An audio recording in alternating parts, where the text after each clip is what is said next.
Sebelum kita mendengarkan firman Tuhan di minggu kita hari ini, terlebih dahulu mari kita bersatu di dalam doa.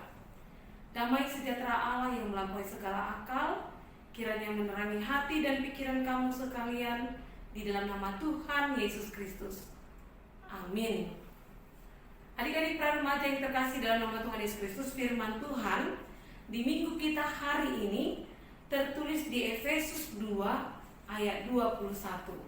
Efesus 2 ayat 21, Inang bacakan bagi kita ikuti di dalam hati kita masing-masing. Di dalam Dia tumbuh seluruh bangunan, rapi tersusun menjadi bait Allah yang kudus di dalam Tuhan. Demikianlah firman Tuhan. Adik, andai kata kamu berdiri, atau Inang praktekin dulu ya. Kalau Inang berdiri begini, gimana perasaan kamu? Pasti kamu akan melihatnya besar kayak gini ya. Iya. Andai kata kalau tangan Inang nggak kelihatan satunya, tapi Inang hanya berkhotbah dengan cara seperti ini, pasti kalian bertanya kan, ih mana tangan Inang itu satu lagi gitu. Kenapa kalian mencari? Kenapa kalian bertanya ketika tubuh Inang seperti ini? Mungkin kalian akan bertanya, loh kok dirinya Inang itu seperti itu ya? Nggak enak dilihatnya. Loh tangan Inang itu kemana ya satu lagi? Nggak bagus kelihatannya, nggak seperti biasanya, sesuatu yang berubah tidak baik rasanya. Demikian kalau kita melihat posisi Inang. Ya, ini adalah tubuh kita. Semua diciptakan Tuhan sudah tersusun rapi. Kita diberikan dua kaki untuk berdiri tegak. Kita diberikan tangan dua untuk bisa saling bekerja sama meskipun kanan dan kiri. Kita diberikan bermacam-macam bagian dari organ tubuh kita untuk semuanya itu menjadi kesatuan sebagai manusia supaya bisa bekerja. Berbeda-beda tapi saling membutuhkan, saling bergantung satu sama lain. Kepala gak bisa bilang sama tubuh gak butuh tubuh. Kaki gak bisa bilang gak butuh tangan. Mata gak bisa bilang gak butuh hidung. Semuanya menjadi satu tubuh. Berbeda-beda tetapi akan berfungsi jika bersama-sama bekerja. Gitu kan? Kalau misalnya ada nasi di sana atau makanan yang paling kamu suka, tetapi mulutmu tidak ada, bagaimana bisa kamu makannya? Atau mulut kita ada makanan di sana, tapi tidak ada tangan, gak ada kaki untuk bergerak menuju ke makanan itu, maka sama saja sia-sia. Oleh karena itu kita mau katakan bahwa tubuh kita ini meskipun berbeda-beda organnya, tetapi tetap saling membutuhkan untuk satu tujuan, untuk satu hal yang baik. Ya, seperti itu juga firman Tuhan hari ini. Efesus adalah jemaat yang berbeda-beda di dalamnya. Ada orang pintar, ada orang yang kurang pintar, ada orang yang bijaksana, ada orang yang kurang bijaksana, ada orang yang disebut orang kaya, ada orang miskin, beragam-ragam jemaat di sana. Tidak ada satu orang pun yang boleh menyombongkan dirinya dengan apa yang dia punya, karena semua itu dibangun oleh Tuhan untuk saling bekerja, untuk saling melakukan yang baik, untuk saling melakukan sesuatu yang membangun satu dengan yang lainnya. Demikian juga adik-adik. Di rumah mungkin kamu lebih pintar daripada adikmu atau kakakmu, tetapi itu tidak boleh menjadi kesombongan kita, melainkan menjadi sesuatu yang menjadi bagian tubuh Kristus yang membangun. Itu sebabnya dikatakan di sini, di dalam Dia tubuh seluruh bangunan. Bangunan itu bukan hanya fisik, rumah, gereja, gedung besar, tidak. Kita juga sudah dibangun Tuhan di dalam pengampunan dosa, di dalam penebusan Kristus. Kita sudah dibangun menjadi orang yang percaya. Kamu bisa bertumbuh besar kalau makan. Kamu bisa bertambah lebar jikalau kau makan banyak. Tetapi kau tidak akan bisa menjadi orang pintar hanya dengan makan. Kamu tidak akan bisa menjadi orang baik hanya dengan makan. Kita bisa menjadi pintar, kita bisa menjadi baik jikalau kita mau dibangun di dalam Tuhan.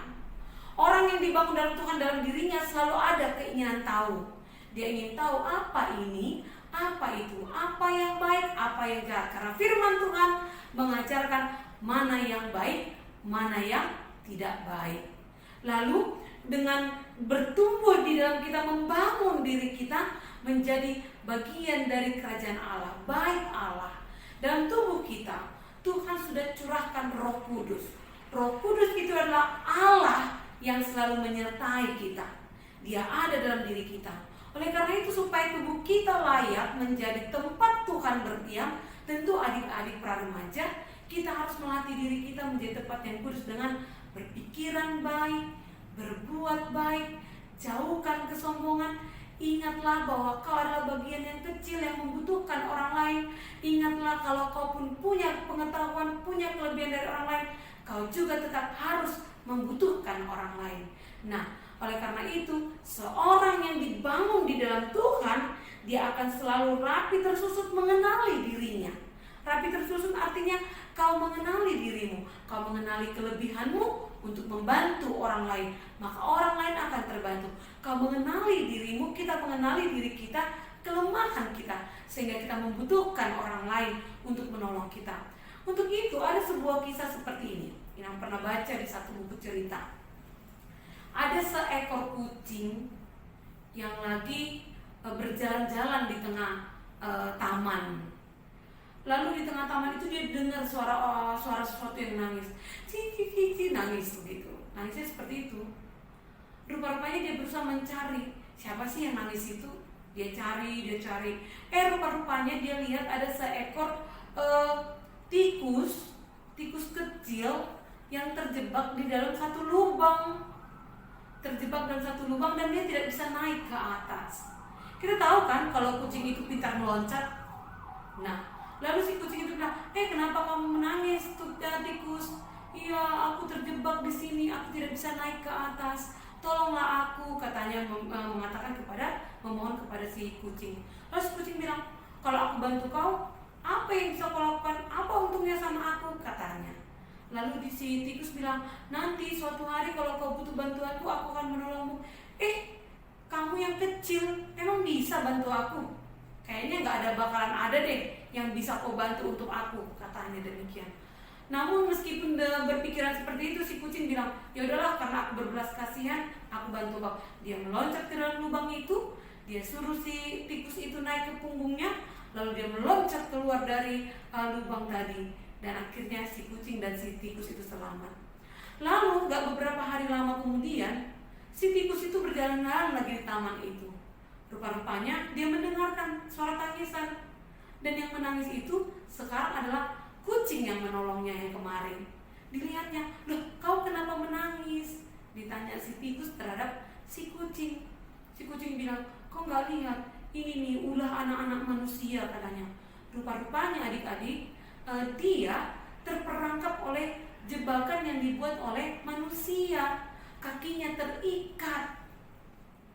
terikat sesuatu tali yang kuat yang gak bisa dia lepaskan sendiri.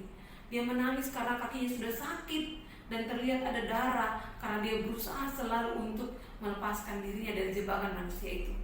Lalu si tikus bilang, nah benar kan, suatu hari kau membutuhkan pertolonganku, karena kau menolong aku kemarin, aku akan menolongmu. Lalu si kucing bilang, masih tetap berkata, menyepelekan dia yang kecil. Kamu kecil, apa yang bisa kamu lakukan? Dia tanya kepada si tikus itu. Lalu si tikus itu, lihat nih, katanya. Lalu si tikus itu dengan giginya yang dua itu saja, dia gigit terus tali itu sehingga putus dan si kucing bisa lepas dari jebakan manusia. Kemudian si kucing itu pun berterima kasih. Ya, dari kisah cerita itu Inang mau sampaikan kepada kita adik-adik praremaja bahwa meskipun kita kecil, kita pasti bisa menolong orang lain karena kita sudah dibangun di dalam Kristus.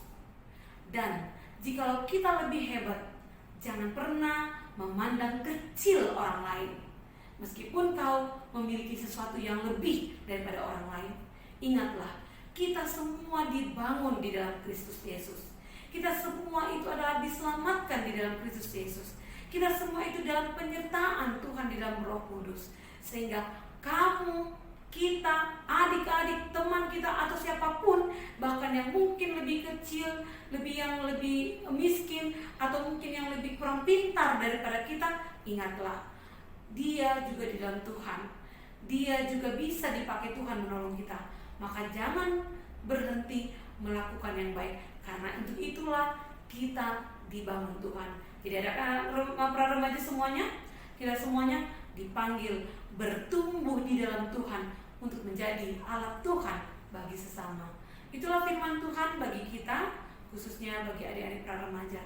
Kiranya Tuhan memberkati dan menguatkan kita untuk melakukan firman-Nya. Mari kita berdoa.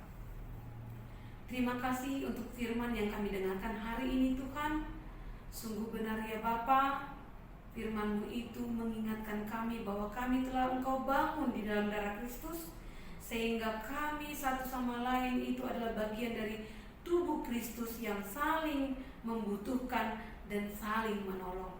Kami tidak boleh bersombong diri dengan kelebihan kami, tapi kami harus memakai segala bagian yang telah Tuhan berikan bagi kami untuk membangun persekutuan kami, membangun relasi kami, membangun hubungan kami yang lebih baik dengan keluarga, dengan sesama, dengan siapapun Tuhan.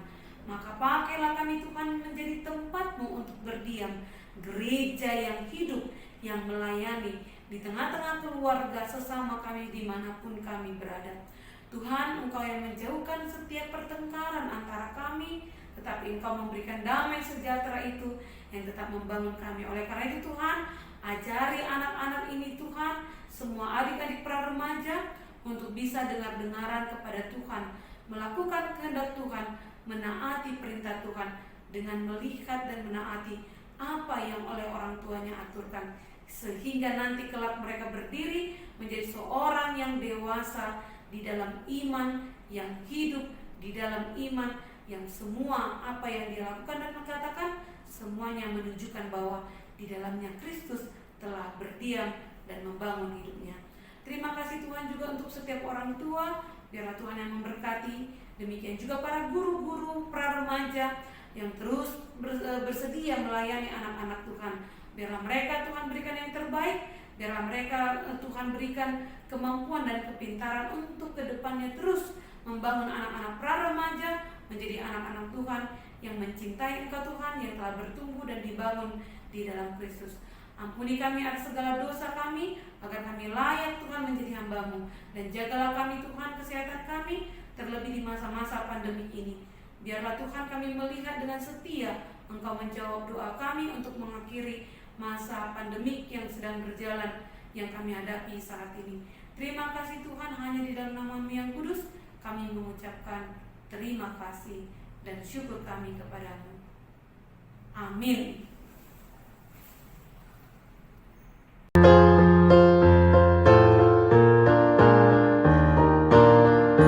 Mau berjalan dengan juru selamatku di lembah berbunga dan berair sejuk. Ya kemana juga aku mau mengikutnya, sampai aku tiba di negeri baka. Ikut Tuhan Yesus, ku tetap mendengar dan mengikutnya. Ikut Tuhan Yesus, ya kemana juga